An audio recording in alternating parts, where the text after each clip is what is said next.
Assalamualaikum warahmatullahi wabarakatuh. Selamat sore. Untuk keluarga besar ADI Foundation dan donatur-donatur yang telah hadir di acara berbasis senyuman. Baik, penampilan dari kami mungkin berbeda dari yang sebelumnya. Mudah-mudahan penampilan yang berbeda ini bisa menambah wawasan atau inspirasi bagi adik-adik semua yang ada di sini. Saya sendiri sebagai moderator, Joseph Tarkman, dan rekan-rekan saya ini akan mempresentasikan tentang energi dari pupuk.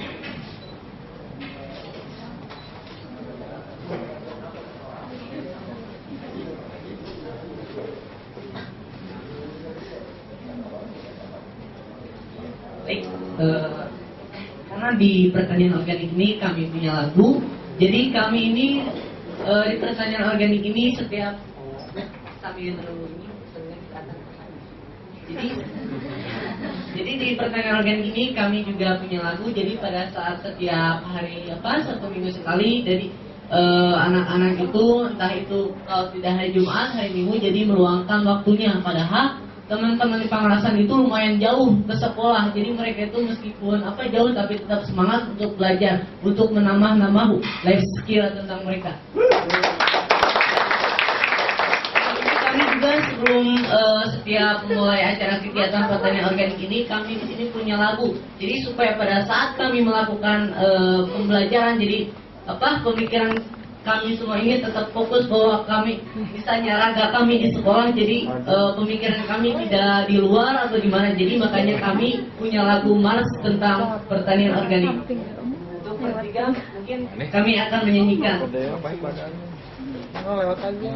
3. Salam jumpa, salam jumpa, salam jumpa kawanku. Apa kabar, apa kabar, apa kabar kawanku? Luar biasa baik-baik, luar biasa sehat-sehat, luar biasa semangat, semangat, yo. Ole, ole, ole, ole, ole, ole, ole, ole, ole, ole, ole. Organik, organik, organik, racun, racun. Tidak mungkin. Jadi saya di sini akan berbagi ya, maaf di samping perform saya, mungkin saya juga samakan dari keluarga besar HDI. Jadi mungkin kami di sini sama dari anak-anak orang tua asuh dari HDI. Nah di sini kami juga akan berbagi tentang pengalaman selama belajar pertanian organik di SMP Pangarasan. Jadi mungkin teman-teman semua di sini udah nggak asing lagi ya dengan kata organik dan non organik. Apalagi yang sudah SMA nih, misalnya yang sudah belajar kimia nih, yang masuk IPA. Mungkin ada yang tahu nggak adik-adik itu tentang pertanian organik? Silakan. Acungkan tangannya, nggak apa-apa, kita sharing aja di sini. Terus saya juga di sini bukan berdiri di sini bukan karena bisa. Oh ya silakan. Pertanian yang tidak memakai bahan-bahan kimia.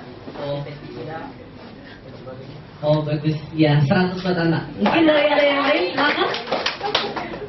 Dari adik-adik kita kan hidup itu akan terasa begitu sangat lebih indah ketika itu semua bervariasi. Silakan dari teman-teman, mungkin ada yang lain. Dari adik-adik. Ya, yaudah, baik kita kupas aja sedikit tentang sekilas pertanian organik. Jadi pertanian organik ini suatu sistem pertanian yang mendorong kesehatan tanah dan tanaman dengan cara rotasi tanam yang baik, kombinasi tanam yang baik, melalui daur ulang limbah sampah, terus limbah pertanian, serta tidak menggunakan pupuk kimia. Nah, mungkin teman-teman organik dan non-organik ini katanya hanya bukan katanya, perbedaannya hanya dua. Kalau organik itu membangun kesehatan tanah dan tanaman. Tapi kalau non organik yaitu yang dibangun itu hanya kesehatan Tanaman. Nah, itu jawabannya betul sekali. Jadi di pertanian organik itu kita punya prinsip kalau bahasa IPA-nya itu simbiosis mutualisme. Jadi istilahnya hubungan antara dua organisme yang saling menguntungkan. Jadi tidak ada yang dirugikan sama sekali. Jadi dua-duanya saling menguntungkan. Alam diuntungkan, begitupun tanaman diuntungkan, dan kita semua sebagai konsumen sebagai bahan pangan selalu merasa diuntungkan.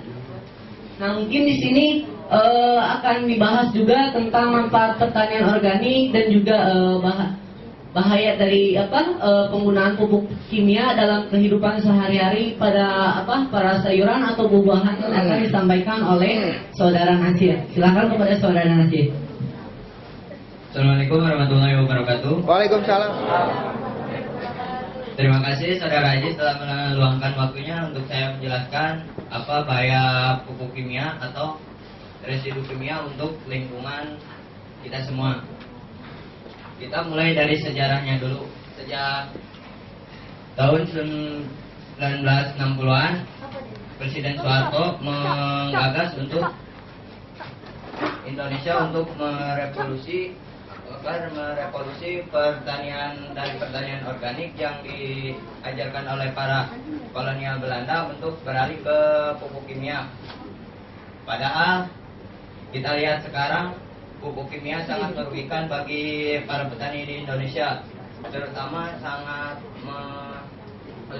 di lingkungan saya. Pertanian organik itu sungguh tidak ada, baik sekarang sama sekali tidak ada. Untuk itu kami di sini belajar pertanian organik untuk menghidupkan kembali seluruh masyarakat Indonesia untuk bertani organik, karena di Indonesia itu zaman dahulu manusianya sangat kuat dan umurnya panjang. Oleh sebab itu kami mengembangkan pertanian organik yang diajarkan oleh guru-guru kami di sekolah. Dan juga contohnya misalnya dari kerugian kimia ini, dari kerugian pertanian kimia yang telah dilaksanakan selama lebih kurang dari setengah abad yang dilaksanakan oleh Presiden Soeharto, kita rasakan dampaknya misalnya di Jakarta.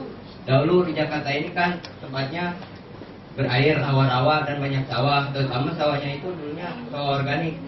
Tapi sekarang kita lihat banyak gedung-gedung dan kota. Dan di Bogor pun sekarang di lingkungan saya juga, dulunya di depan rumah saya itu sawah, tapi sekarang kering, hanya tersisa tanah yang tidak berair, dan itu sangat terasa oleh generasi masa depan yang merasakan penderitaannya akibat dari penggunaan pupuk kimia yang secara berlebihan dan tidak ada batasnya. Untuk itu kami pertanian organik datang untuk kembali menyehatkan penduduk Indonesia dengan program pertanian organik. Sebetulnya pertanian organik ini baru-baru sekali dibumingkan sekitar tahun 2000-an ya. Para peneliti di Indonesia berusaha untuk mengalihkan kembali perhatian petani Indonesia untuk kembali ke pertanian organik yang notabene-nya adalah budaya orang Indonesia itu sendiri. Dan dari perjuangan para peneliti pertanian organik pun ini terbayar. Banyak sekali cabang-cabang yang telah didirikan, terutama adalah Karang Widya yang berada di Cianjur. Itu menghasilkan generasi-generasi petani organik yang sangat handal. Dan saya juga dan kami teman-teman semua di sini diajarkan dari murid Karang Widya tersebut.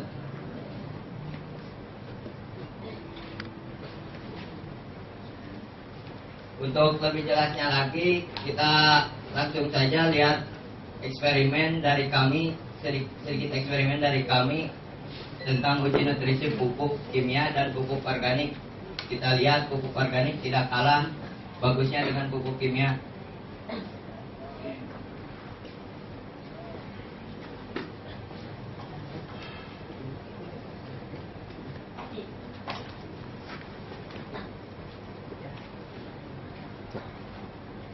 Baik, ini para hadirin semua, ini perhatikan ya, ini sebuah pupuk kimia yang sering digunakan oleh para petani di kita.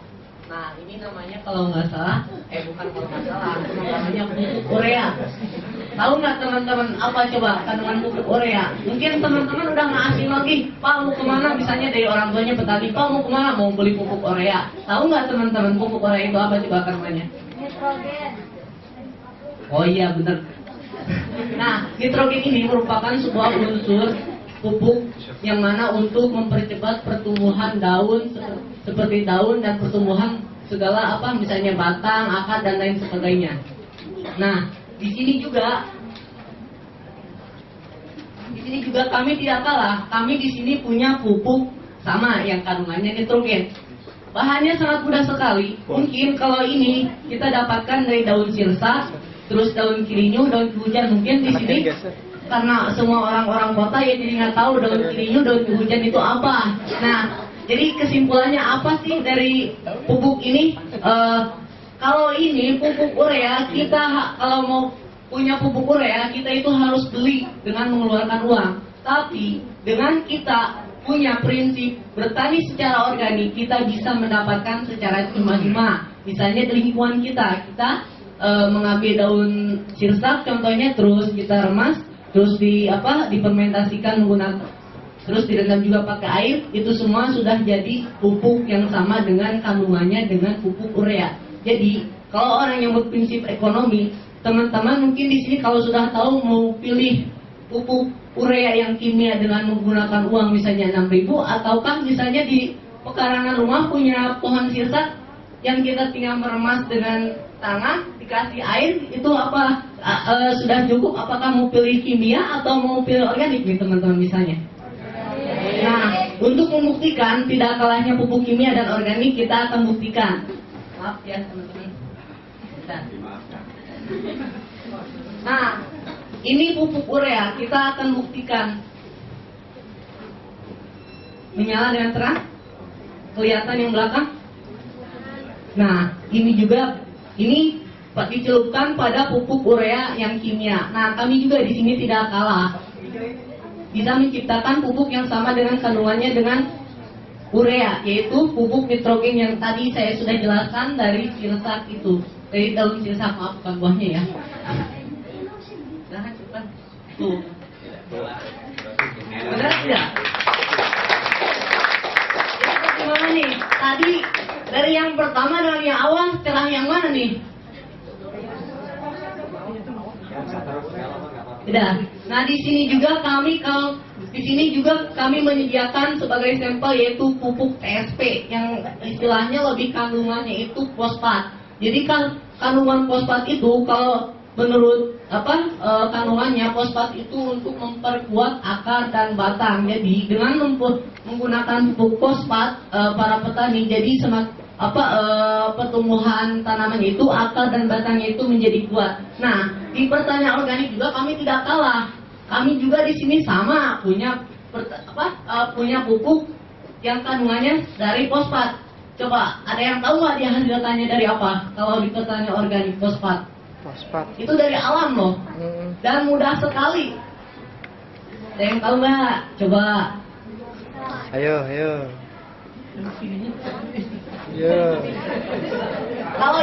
Kalau Yuni yang jauh nggak spesial karena dia itu anak pertanian organik. Yuni jangan dikasih tahu. Nah, di sini juga sama, kami sini punya pupuk fosfat, yaitu bahannya itu dari kedebok pisang. Mudah sekali kan kedebok pisang bisa didapatkan ya. Misalnya teman-teman nih, orang tuanya mungkin dari orang tua teman-teman semua nih yang anak asuh, mungkin orang tuanya adalah istilahnya 1 atau 2 mah orang tuanya petani. Nah, teman-teman dari sudah kita ketahui ini, jadi kalau misalnya punya pohon pisang itu jangan disia-siakan. terkadang kalau kita menanam pisang nih, udah kita tebang, diambil buahnya dibiarkan saja kan? Iya sih. Iya. Nah itu, padahal kalau kita berprinsip secara organik itu bisa menghasilkan pupuk, dan itu juga kalau kita ingin pupuk yang mengandung sama dengan kandungannya TSP, kita tidak perlu jauh-jauh membeli. Apalagi sekarang itu pupuk kimia itu sudah mahal. Sedangkan kalau kita sudah punya ilmunya dan berprinsip secara organik, kita bisa dapatkan secara cuma-cuma. Nah, untuk membuktikan kandungan antara TSP dan TSP kimia dan TSP organik, kita akan buktikan lagi. Bahkan ini dulu yang kimia dulu. Ini menyala. Nyala.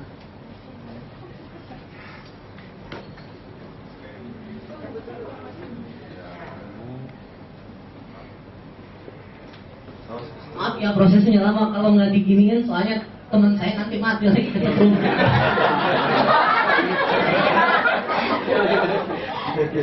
Tuh kan sama kan? Nah itu juga istilahnya itu, jadi intinya pupuk kandungan fosfat dan kimia juga sangat perlahan. Yang terakhir yaitu fosfat itu lebih ke kalium. Amazing. Nah kalau maaf ya teman-teman, kalau ini kebetulan saya tidak bawa pupuk kimia yang mengandung kalium, tapi ini fosfa ini sudah komplit antara N-nya, fosfatnya dan kaliumnya, jadi tidak apa-apa, masih bisa apel kok ya pakai ini juga. Nah mungkin teman-teman bisa lihat juga ini menyala dengan terang. Nah ini untuk kimia ya. Sekarang untuk sampel organiknya.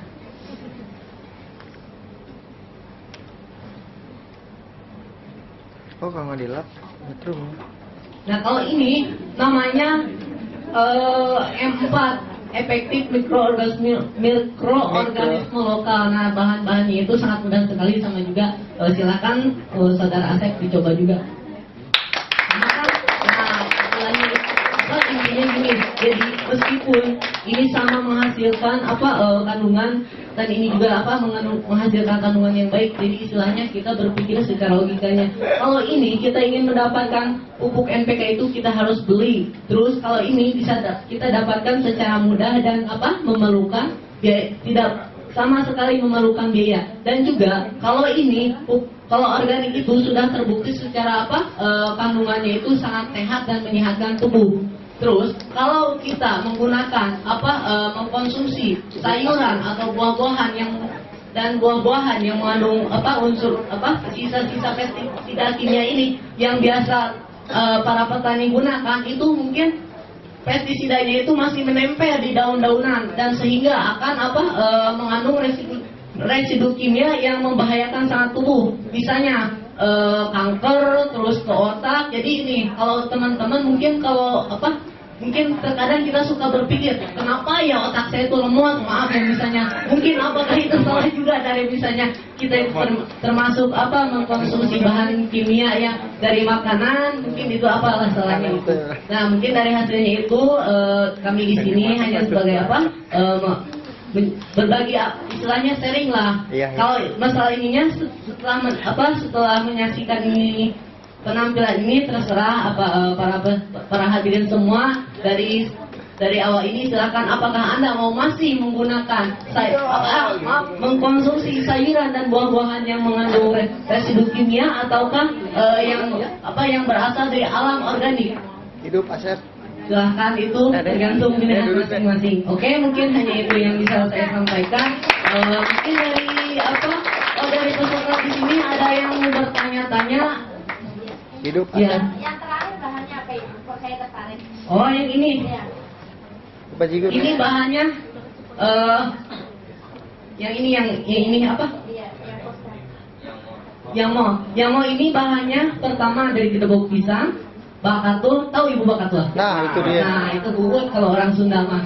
Terus didapatkannya terus dari pohon tebu, terus terasi, dan terasi tebu udah tadi dijelaskan itu, dan terasi. Nah itu prosesnya itu pertama direndam dulu satu lagi gedebok pisang. Nah itu mungkin kalau prosesnya itu kalau lebih ingin jelaskan sambil praktek, mungkin ini hanya sekedar teori aja. Iya, soalnya saya pernah coba kebetulan di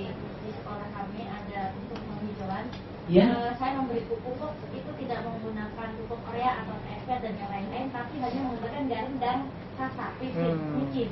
Oh gitu. Ya. Ya. Jadi sasa dengan garam itu dicampur dengan air untuk pupuk. Itu terbukti tanaman saya subur. Terus obat-obatan yang sudah kedaluarsa daripada terbuang itu saya tumbuk di uji cobakan juga bagus gitu. Makanya saya tertarik dengan yang terakhir tadi. Barangkali bisa saya coba gitu. Oh mungkin nanti ibu kalau mau pulang ketemu saya dulu bagi teman saya. Mungkin ada yang lain dari teman-teman ini mau bertanya. Hidup Asep. Oh ya silakan Bapak. Seberapa besarkah perbanding kita kalau mau bikin pupuk tadi apa yang pupuk yang apa sumbernya dari daun Dewi. Nah, seberapa banyak perbandingan daun sirsak untuk mendapatkan 1 kilo pupuk apa tadi yang sebanding itu? Pupuk Korea. Urea. Karena kan kalau misalnya pertaniannya luas, itu seberapa banyak itu daun sirsak mesti disediain. Sementara kan pohonnya terbatas. Ya. Terima kasih. Sebenarnya sih kalau itu kan kalau di pupuk organik itu kita lebih sistemnya cair. Jadi meskipun perbandingannya 1 kilo pupuk urea yang mengandung nitrogen, kita bisa mendapatkan dengan secara organik secara sedikit. Misalnya satu drum besar ataupun 1 drum kecil. Jadi tidak perlu banyak Bapak untuk memerlukan daun sirsaknya, itu juga hanya sedikit karena kan kandungan perbandingan antara 1 kilogram urea dengan 1 kilogram pupuk nitrogen dari organik tidak perlu memerlukan banyak, mungkin perkiraan sekitar 1 ember atau 1 drum lah istilahnya, tidak terlalu banyak. Ya. Bapak tanya airnya apa daunnya? Daunnya nih. Daunnya meski daunnya simpel sih, paling sekitar 20 lah, nggak terlalu banyak. 20 lembar. Iya 20 lembar. Sebanding dengan 1 kilo urea gitu. Iya. Wow. Tapi meskipun Bapak nih di rumah misalnya nggak tanam silsak, misalnya kalau orang Sunda tahu daun kirinyum nggak? Nggak tahu, ya udah itu daun silsak aja.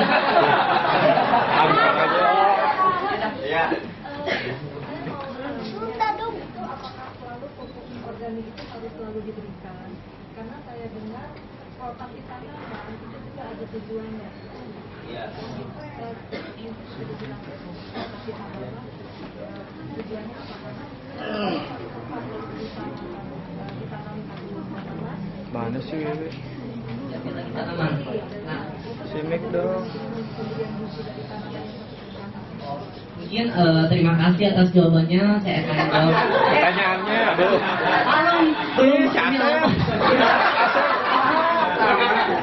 Ya, mungkin tadi teman-teman sudah dengar ya apa itu sih rotasi. Kalau bahasa IPA udah nggak asing lagi, rotasi itu perputaran. Nah, kalau di pertanian organik, rotasi itu yaitu perputaran tanaman dalam satu masa. Misalnya, pertama gini, kalau kita bertani secara organik menerapkan sistem rotasi, kita itu pertama menanam kacang. Karena tanaman kacang itu sudah kandungannya sangat luar biasa, makanya pada saat kita menanam kacang, kita nggak perlu pupuk lagi karena ya semua jenis kacang-kacangan itu sudah subur dan tidak perlu dipupuk lagi.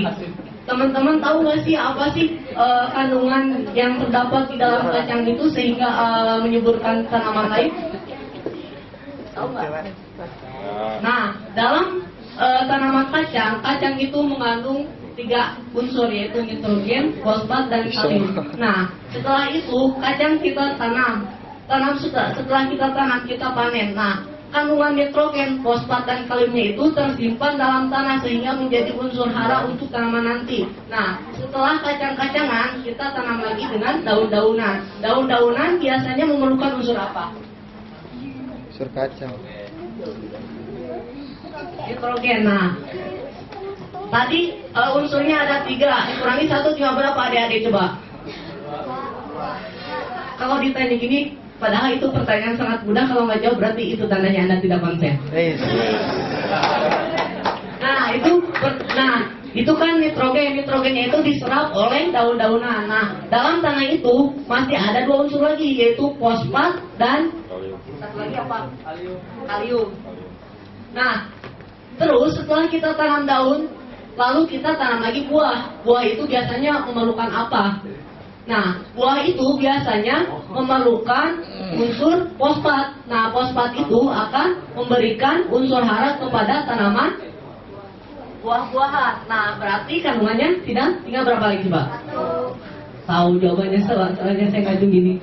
Nah, terakhir yaitu kalium. Kalium yaitu untuk biasanya untuk menyuburkan ubi-ubian. Nah, setelah yang ketiga kita tanam lagi yaitu ubi-ubian. Yang setelah pertama apa? Coba adik-adik tahu nggak pertama saya tanam apa tadi? Kacang, daun, buah, dan umbi-umbian. Nah, umbi-umbian itu kita karena ada satu lagi unsur hara yaitu yang tersimpan yaitu kalium. Nah, kalium ini akan diserap untuk umbi-umbian. Jadi semuanya akan habis dan akan kembali lagi ke awal yaitu menanam kacang-kacangan. Nah, itulah mungkin gambaran jelas tentang pertanian organik, tentang rotasi. Mungkin teman-teman kalau pengen tahu mungkin silahkan bisalah kalau ada waktu mampir ke kampus tercinta kami di Pangerasan. Misalnya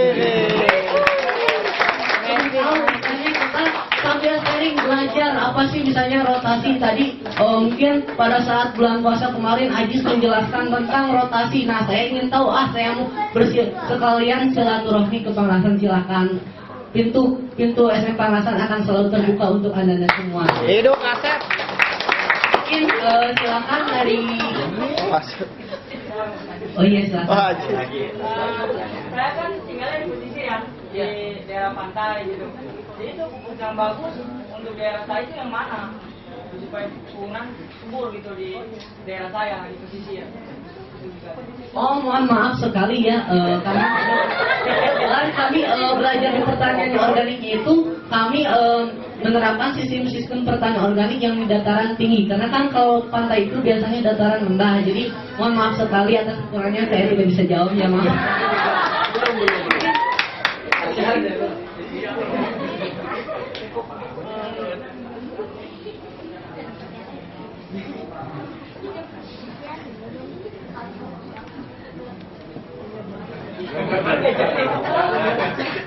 Mungkin hanya itu saja yang dari teman-teman kami dari Pangerasan yang bisa disampaikan. Kurang lebihnya mohon maaf jika mungkin ada manfaatnya, silakan. Semoga itu bisa bermanfaat terutama bagi saya khususnya dan umumnya untuk kita semua.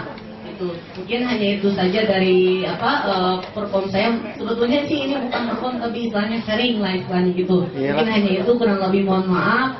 Sekian terima kasih atas waktunya dan juga HDI yang sudah mengundang sehingga kita bisa berkumpul di sini. Wassalamualaikum warahmatullahi wabarakatuh.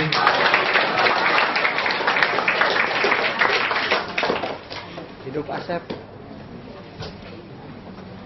Oke, terima kasih ya.